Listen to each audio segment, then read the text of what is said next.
অসমকাষ্ট YouTube চেনেলৰ অন্য এটা নতুন ভিডিঅ'ত আপোনালোক সকলোকে স্বাগতম জনাইছো আৰু আজি হল 18 নৱেম্বৰ আজিৰ দিনটোৰ কেইবাটা গুৰুত্বপূৰ্ণ খবৰ আপোনালোকৰ লগত শ্বেয়াৰ কৰিবলৈ ওলাইছো আজিৰ দিনটোত পিএম কিষাণ অৰুণোদয় আঁচনিৰ লগতে কেইবাটা গুৰুত্বপূৰ্ণ খবৰ আপোনালোকৰ লগত শ্বেয়াৰ কৰা হ'ব ভিডিঅ'টো সম্পূৰ্ণৰূপে চাবলৈ নাপাহৰিব আৰু এনেকুৱা ধৰণৰ ভিডিঅ' সদায় পাবলৈ চেনেলটো সাবস্ক্ৰাইব কৰি ভিডিঅ'টো শ্বেয়াৰ কৰি দিব বিচাৰিছো আজিৰ দিনটোৰ প্ৰথমটো খবৰ বুধবাৰলৈ সাজু হওক পিএম কিষাণৰ ধন প্ৰদানত আহিব নতুন নিয়ম খেলিমেলি হলেই কৰক ফোন কাৰণ 19 নৱেম্বৰ অৰ্থাৎ বুধবাৰে পিএম কিষাণৰ যি 21 নং কিস্তি আছে সেই 21 নং কিস্তি টকা মুকলি কৰি দিব বুলি আপোনালোকে হয়তো ইতিমধ্যে গমেই পাই গৈছে গতিকে এই টকা পাবলৈ বা বুধবাৰে টকা পাবলৈ আপুনি কি কৰিব লাগিব সবিশেষ আপোনালোকক এই ভিডিঅ'টো জনোৱা হৈছে বুধবাৰে পুৱাই দেশৰ কৃষকৰ একাউণ্টত সোমাব 2000 কোটি টকা এই 2000 টকা পাবলৈ হলে কি শৰ্ত মানিব লাগিব মই এই ভিডিঅ'টোত আপোনালোকক জনাই দিবলৈ চেষ্টা কৰিম বুধবাৰে পুৱাই দেশৰ কৃষকৰ একাউণ্টত সোমাব 2000 টকা পিএম কিষাণৰ 21 নং কিস্তিৰ ধন প্ৰদানৰ বাবে সাজু হৈছে চৰকাৰ পিএম কিষাণৰ 21 নং কিস্তিৰ 2000 টকা চৰকাৰে ৰিলিজ কৰিবলৈ ইতিমধ্যে চৰকাৰ সাজু হৈছে আৰু অফিচিয়েল ৱেবছাইটতো এই খবৰ প্ৰকাশ পাইছে নতুন নিয়মৰে এইবাৰ দেশৰ কৃষকৰ একাউণ্টত জমা হ'ব ধন এইবাৰ ডিবিটিৰ মাধ্যমৰ কৃষকৰ একাউণ্টত জমা হ'ব পিএম কিষাণৰ 21 নং কিস্তিৰ ধন ডিবিটিৰ মাধ্যমত এইবাৰ নতুন নিয়মৰে কৃষকৰ একাউণ্টত জমা হ'ব ধন যিসকলে নেকি জালিয়াতিৰে নাম অন্তৰ্ভুক্ত কৰিছিল সেইসকলৰ নাম ইতিমধ্যে কৰ্তন কৰা হৈছে প্ৰকৃত কৃষকসকলেহে বুধবাৰ অৰ্থাৎ 19 নৱেম্বৰ তাৰিখে তেওঁলোকৰ বেংকৰ একাউণ্টত পিএম কিষাণৰ 21 নং কিস্তিৰ 2000 টকা পাব খেলিমেলি হলে কৰক আপুনি ফোন আপোনাৰ যদি পিএম কিষাণৰ যোগ্য হিতাধিকাৰী আপুনি তথাপি বুধবাৰ অৰ্থাৎ 19 নৱেম্বৰ তাৰিখে পিএম কিষাণৰ টকা নাপায় তেনেহলে আপুনি অভিযোগ দিব পাৰিব ফোন নম্বৰ মুকলি কৰা হৈছে হেল্পলাইন নম্বৰ ইতিমধ্যে মুকলি কৰা হৈছে আজিয়ে কৰি লওক কেৱাইসি আপডেট এতিয়াও সময় আছে আজিৰ দিনটো আছে মাত্ৰ আপুনি আজিৰ দিনটোতে পিএম কিষাণৰ 21 নং কিস্তিৰ ধন পাবলৈ কেৱাইসিটো আপডেট কৰি লওক এই কেৱাইসিটো যদি এই কেৱাইসিটো আপডেট নকৰে তেনেহলে 21 নং কিস্তিৰ ধনৰ পৰা আপুনি বঞ্চিত হ'ব নিশ্চয় কাৰণ কেৱাইসি আপডেট নকৰিলে লাভ নকৰিব আপুনি পিএম কিষাণৰ 21 নং কিস্তিৰ ধন যদি আপুনি কেৱাইসি আপডেট নকৰে তেনেহলে 21 নং কিস্তিৰ ধন নাপায় বুলি এটো চৰকাৰৰ তৰফৰ পৰা জনোৱা হৈছে গতিকে মাত্ৰ এটা দিন আপোনাৰ হাতত আছে অতি সোনকালে পিএম কিষাণৰ 21 নং কিস্তিৰ ধন পাবলৈ আপুনি কেৱাইসি আপডেট কৰি লওক জালিয়াতিৰে নাম সন্নিবিষ্ট কৰা হাজাৰ ভুৱা কৃষকৰ নাম কটা গৈছে যিসকলে নেকি জালিয়াতিৰে তেওঁলোকৰ নাম অন্তৰ্ভুক্ত কৰিছিল সেইসকলৰ নাম ইতিমধ্যে কৰ্তন কৰি দিয়া হৈছে পিএম কিষাণৰ 21 নং কিস্তিৰ ধন পাবলৈ সাজু হওক প্ৰকৃত কৃষকসকল যিসকল নেকি প্ৰকৃত কৃষক সেইসকল সাজু হৈ যাওক কাৰণ বুধবাৰ অৰ্থাৎ 19 নৱেম্বৰ তাৰিখে পিএম কিষাণৰ 21 নং কিস্তিৰ ধন আপোনাৰ বেংকৰ একাউণ্টত সোমাই যাব পুৱা 10 বজাত মুকলি কৰা হল হেল্পলাইন নম্বৰ এই হেল্পলাইন নম্বৰত আপুনি অভিযোগ দিব পাৰিব যদি আপুনি টকা নাপায় হেল্পলাইন নম্বৰটো আপুনি লিখি ৰাখক কাৰণ দিনৰ 10 বজাতে আপোনাৰ বেংকৰ একাউণ্টত পিএম কিষাণৰ 21 নং কিস্তিৰ ধন সোমাই যাব পিএম কিষাণৰ 21 নং কিস্তিৰ ধন প্ৰদানৰ বাবে সাজু হৈছে ইতিমধ্যে চৰকাৰ এই খবৰটো শ্বেয়াৰ কৰি দিব যাতে সকলোৱে চাব পাৰে আৰু 21 নং কিস্তিৰ ধন পাবলৈ কি কৰিব লাগে তেওঁলোকে যাতে জানিব পাৰে গতিকে এই ভিডিঅ'টো এতিয়াই শ্বেয়াৰ কৰি দিয়ক যাতে খবৰটো সকলোৱে চাব পাৰে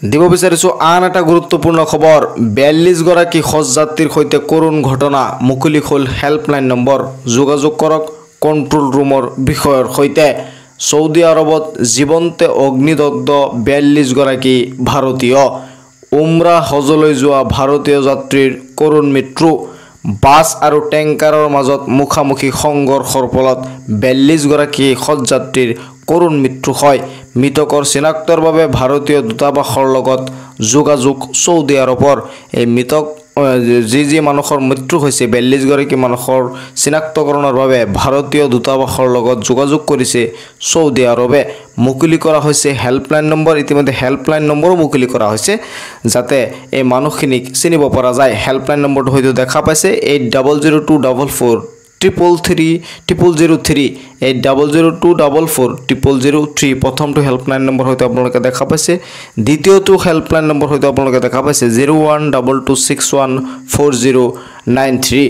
মুকলি কৰা হৈছে ইতিমধ্যে হেল্পলাইন নম্বৰ আৰু মৃতকৰ চিনাক্তৰ বাবে ভাৰতীয় দূতাবাসৰ লগত যোগাযোগ সৌদি আৰবৰ বাছ আৰু টেংকাৰৰ মাজত মুখামুখি সংঘৰ্ষৰ ফলত উমৰাহ কৰিবলৈ যোৱা 42 গৰাকী ভাৰতীয় যাত্ৰীৰ কৰুণ মৃত্যু হয়েছে।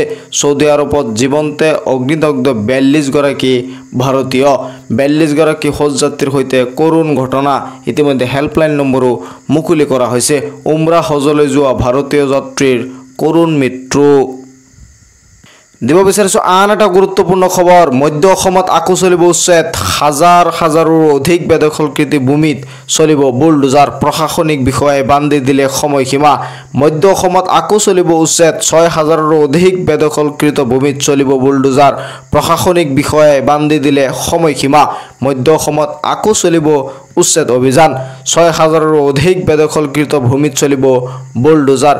বেদখলকাৰীলৈ প্ৰশাসনৰ অন্তিমটো জাননী জাৰি কৰা হৈছে। জাননী পোৱাৰ পিছতে যিসকল বেদখলকাৰী ভূমি খালী কৰা নাই সকলোতে চলিব উচ্ছেদ অভিযান। জাননী পোৱাৰ পাছত যিসকলে নেকি ভূমি খালী কৰা নাই সেই সকলো ঠাইতে চলিব উচ্ছেদ অভিযান প্ৰশাসনৰ তৰফৰ পৰা জনোৱা হৈছে। নগাঁও জিলাৰ বিভিন্ন ৰাজচক্ৰৰ অন্তৰ্গত চৰকাৰী বেদখলকাৰীক বান্ধি দিলে ভূমি খালী কৰাৰ সময়সীমা। ইতিমধ্যে ভূমি খালী কৰাৰ সময়সীমা বান্ধি দিছে প্ৰশাসনে। নগাঁও জিলাৰ বিভিন্ন ৰাজচক্ৰৰ অন্তৰ্গত চৰকাৰী বেদখলকাৰী ভূমিত বান্ধি দিলে ভূমি খালী কৰাৰ সময়সীমা। বেদখলকাৰীলৈ কঠোৰ নিৰ্দেশ জিলা আয়ুক্ত দেৱাশিষ শৰ্মাৰ। বেদখলকাৰীলৈ কঠোৰ নিৰ্দেশ দিছে ইতিমধ্যে নগাঁও জিলা আয়ুক্ত দেৱাশিষ শৰ্মাই। বেদখলকাৰীলৈ কঠোৰ নিৰ্দেশ জিলা আয়ুক্ত দেৱাশিষ শৰ্মাৰ। দিব বিচাৰিছোঁ আন এটা গুৰুত্বপূৰ্ণ খবৰ। অসম বিধানসভা নিৰ্বাচনৰ প্ৰস্তুতি। 27 ডিচেম্বৰত খচৰা ভোটাৰ তালিকা প্ৰস্তুতি। 2 ফেব্ৰুৱাৰীৰ পূৰ্বে নিষ্পত্তি কৰা হ'ব ওজৰ দাবী আপত্তি। 10 ফেব্ৰুৱাৰীত চূড়ান্ত ভোটাৰ তালিকা প্ৰস্তুত কৰা হ'ব। 2026 চনৰ ইলেকশ্যনৰ কাৰণে 10 ফেব্ৰুৱাৰীত চূড়ান্ত ভোটাৰ তালিকা প্ৰস্তুত কৰা হ'ব। 10 ফেব্ৰুৱাৰীত প্ৰকাশ পাব চূড়ান্ত ভোটাৰ তালিকা।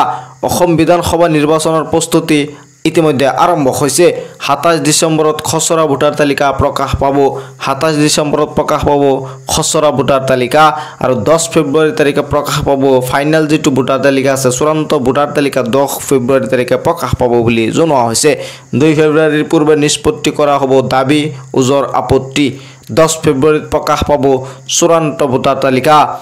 অসমত আৰম্ভ হ'ল নিৰ্বাচনী কেন্দ্ৰিক কুচকাৱাজ। অসম বিধানসভা নিৰ্বাচনৰ প্ৰস্তুতি নিৰ্বাচনী আয়োগৰ। দাবী ওজৰ আপত্তিৰ বিসংগতি থাকিলে 22 জানুৱাৰীলৈকে দিব পাৰিব আপুনি অভিযোগ। যদি আপোনাৰ কোনো দাবী ওজৰ আপত্তি আছে বা কিবা কাৰেকশ্যন কৰিব লগা আছে তেনেহ'লে 22 জানুৱাৰীলৈকে আপুনি দিব পাৰিব অভিযোগ। দিব বিচাৰিছোঁ আন এটা গুৰুত্বপূৰ্ণ খবৰ। অৰুণোদয় আঁচনিক লৈ গুৰুত্বপূৰ্ণ খবৰটো আহিছে। অৰুণোদয়ৰ ধন লাভ কৰিবলৈ আহি গ'ল নতুন নিয়ম। অৰুণোদয় আঁচনিৰ লাখ লাখ হিতাধিকাৰীয়ে শীঘ্ৰেই আপডেট কৰক KYC। ফেব্ৰুৱাৰী মাহত লাভ কৰিব আপুনি ডাঙৰ উপহাৰ। অৰুণোদয় আঁচনিৰ ধন নিয়মীয়াকৈ পাবলৈ আপোনাৰ বেংকৰ একাউণ্টটো ঠিক হৈ থাকিব লাগিব বুলি ৰাজ্যৰ মুখ্যমন্ত্ৰীগৰাকীয়ে ঘোষণা কৰিছে। যদি আপোনাৰ বেংকৰ একাউণ্টটোত KYC লাগি আছে তেনেহ'লে আপুনি সেই KYCটো প্ৰথমতে আপডেট কৰিব লাগিব, নহ'লে আপুনি অৰুণোদয়ৰ ধনৰ পৰা সদায় বঞ্চিত হ'ব। নৱেম্বৰ মাহৰ ধন যদি পোৱা নাই তেনেহ'লে আপোনাৰ বেংকৰ একাউণ্টটো চেক কৰক। যদি সকলো ঠিকেই আছে তেনেহ'লে আপুনি পঞ্চায়তত যোগাযোগ কৰক। বহু লোকে KYC আপডেট নকৰে, অৰুণোদয়ৰ ধন জমা নহয়। KYC আপডেট নকৰাৰ কাৰণে ধন জমা নহয়। চৰকাৰে টকা দি দিয়ে কিন্তু একাউণ্টলৈ টকা নাযায় যিহেতু KYC আপডেট কৰা নাই। ইয়াৰ কাৰণে একাউণ্টটোত KYC আপডেট হৈ নাথাকে। আপোনাৰ কাৰণটো হ'ল যে একাউণ্টটো আপোনাৰ KYC আপডেট হৈ নাথাকে, যাৰ কাৰণে চৰকাৰে টকা দি দিলেও আপোনাৰ বেংকৰ একাউণ্টত টকা নোসোমায়। দ্বিতীয়তে অৰুণোদয়ৰ বাবে যিটো মোবাইল নম্বৰ আপুনি দিছিলে সেই মোবাইল নম্বৰটো এক্টিভ কৰি ৰাখিব লাগিব বুলি ৰাজ্যৰ মুখ্যমন্ত্ৰীগৰাকীয়ে ঘোষণা কৰিছে। যিটো মোবাইল নম্বৰ আপুনি অৰুণোদয় আঁচনিৰ কাৰণে ব্যৱহাৰ কৰিছিলে সেই মোবাইল নম্বৰটো আপুনি এক্টিভ কৰি ৰাখিব লাগিব। নৱেম্বৰ মাহৰ টকা আপুনি পাইছেনে নাই কমেণ্টছ কৰি মোক জনাব। বহুতে ইতিমধ্যে কমেণ্টছ কৰি জনাইছে যে নৱেম্বৰ মাহৰ অৰুণোদয় আঁচনিৰ যি ধন আছে সেই অৰুণোদয় আঁচনিৰ ধন ইতিমধ্যে তেওঁলোকৰ বেংকৰ একাউণ্টত সোমাই গৈছে বুলি বহুতেই জনাইছে। গতিকে আপুনি কমেণ্টছ কৰি জনাবলৈ নাপাহৰিব আপোনাৰ অৰুণোদয় আঁচনিৰ ধন সোমাইছে নে নাই নৱেম্বৰ মাহত, আৰু ভিডিঅ'টো শ্বেয়াৰ কৰি দিব যাতে সকলোৱে এই খবৰটো জানিব পাৰে, যাতে তেওঁলোকে বেংকৰ একাউণ্টটো KYC আপডেট কৰি ৰাখিব পাৰে।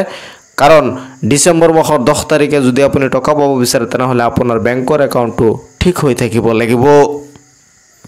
দিব বিচাৰিছোঁ চৰকাৰী ঘৰক লৈ এটা গুৰুত্বপূৰ্ণ খবৰ। লাখ লাখ লোকে নতুনকৈ লাভ কৰিব চৰকাৰী ঘৰ। যিসকলে নেকি জিঅ' টেগ কৰিছিলে অতি সোনকালে আপোনালোকে চৰকাৰী ঘৰ লাভ কৰিব বুলি চৰকাৰৰ তৰফৰ পৰা জনোৱা হৈছে।